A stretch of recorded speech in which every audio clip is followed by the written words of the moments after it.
Nickelback versus Ozzy Osbourne and friends. So many friends. Oh my. Yeah, Nickelback might be screwed. I recently dropped the bombshell that Nickelback currently rank higher in my list than Ozzy Osbourne. But with Patient Number 9 out now and the new Nickelback album Get Rollin coming out November 18th, 2022, this is Ozzy Osbourne's chance to knock those guys down a peg, down a notch. Subscribe to see the battle of the century with Ozzy versus Chad Kroeger and the Nickelback boys. Let's review Patient Number 9 by Ozzy and see if it can give Ozzy the lead before Nickelback get rolling. Ozzy's Lucky 13th album is a smorgasbord of guest artists, of features with the likes of Jeff Beck, Mike McCready, Zakk Wylde, Tony Iommi, Eric Clapton, and also Taylor Hawkins from the Foo Fighters. Oh, there's more, but Taylor Hawkins, man. Oof. Now, I've heard some hate for this title track, Patient Number 9, but I'm here to say that it's a legit heavy metal banger. And also that Ozzy showed up in Youngblood's music video for The Funeral. That was pretty awesome. Really digging that Youngblood stuff. If that's too poppy for you, like if you're an old school Ozzy fan, Immortal goes 1980s heavy metal with Mike McCready whipping your ear holes with a warped, watery, savage guitar sound that just emotes classic rock gold.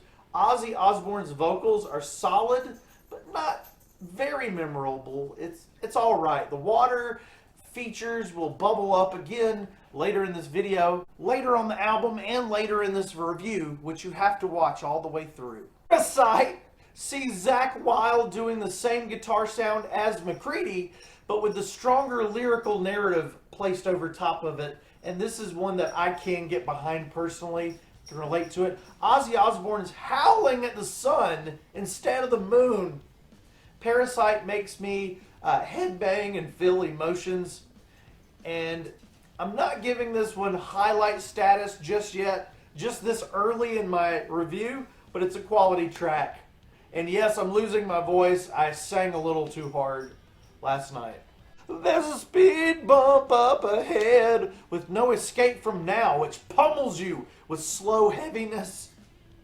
And Ozzy's taking a stance against anyone who is against him. He sounds sharp, and while this isn't Black Sabbath levels of great songitude, it is interesting, and I also quite like the strange guitar squeals and squeaks that pop up in Iommi's playing. This one, he hit crescendos in a big 80s rocker, and a good one at that. Flying past some unlucky bats. Clapton and Beck do some incredible guitar gymnastics on two tracks that could have been easily left on the cutting floor had it not been for their incredible axe features. Nothing feels right, just doesn't feel right, and it is a low light of the album for me. It absolutely just doesn't make me feel anything except this pimple on my head, and it just hurts a lot. I don't like that one. Fortunately, Evil, Shuffle, and Degradation Rules get back up to the power trip. While the entire album does have a star-studded band, it's interesting that the last three songs do not have big-name features on the song titles. And Josh Homme, am I saying that right? Homme, and Dave Navarro don't get big feature credits on the song titles like everyone else does. I wonder what that was about. Can you guys tell me in the comments what that was about, please? Please, man. I've been liking Ozzy for a long time, and he's in a battle against Nickelback. What is going on with life? Why are Ozzy and Nickelback feuding on my channel? We do now have a highlight for the record in Dead and Gone. It's my pick for best song of the record. Between the title track and this one, I'm getting a lot of headbanging in. God Only Knows sounds like it's about to go full road to nowhere for a second, but then it explodes into a massive and shaking Ozzy vocal melody that's one of the strongest on the record. I think it is the strongest of the record. Does it have to end so goodly? Am I out here on my own? God Only Knows is great balladry. The album, now you've probably already heard about this, the album does really end on a completely out of left field note with an underwater blues song called Dark Side Blues with Ozzy on harmonica. I'm going to kind of do my version of it now. I forget what Ozzy sounds like, that's alright.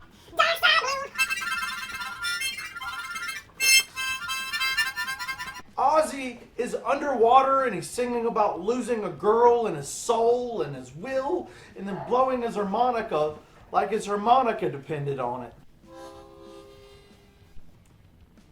Patient Number 9 certainly does a lot in the way of giving Ozzy fans what they want and expect from him, but there does seem to be a little bit of something lacking, at least in the spirit department. The songs are well crafted and the guitars and everything just sounds good. But at times, Patient Number 9 kind of just shuffles around the same old songs and the same old dances as the years gone by. Don't get it twisted in the comments. It's a very serviceable and decent late era Ozzy record. I mean, we can't really complain when we're getting new music from Ozzy Osbourne himself. But it's not the greatest heavy metal album I've ever heard. It's not spectacular. Do I feel like this album has what it takes to go up against the Nickelback and their Get Rollin album? Stay tuned for the Ozzy Osbourne versus Nickelback extravaganza. But before that, I can recalculate my percentages of these two amazing artists now. I really enjoyed 4 out of the 13 new Ozzy tracks that we got here, which does bump Ozzy Osbourne up my list by 1 entire percentage. He went from 20.16% to 21.16%, officially taking the 93rd slot from Nickelback and bumping them down to 94. Whew. My street cred is back, baby. But not for long if Nickelback's Get Rollin is a banger. Stay tuned for part 3 of Ozzy Osbourne versus Nickelback when the album drops. Now I can give you the score for Patient Number 9 from Ozzy Osbourne. 2.7 out of 5. It's alright. Be sure to check out the end screen for videos tailor-made just for you. Also, like, comment, subscribe, share, all that stuff. All those things, yada yada, George Costanza.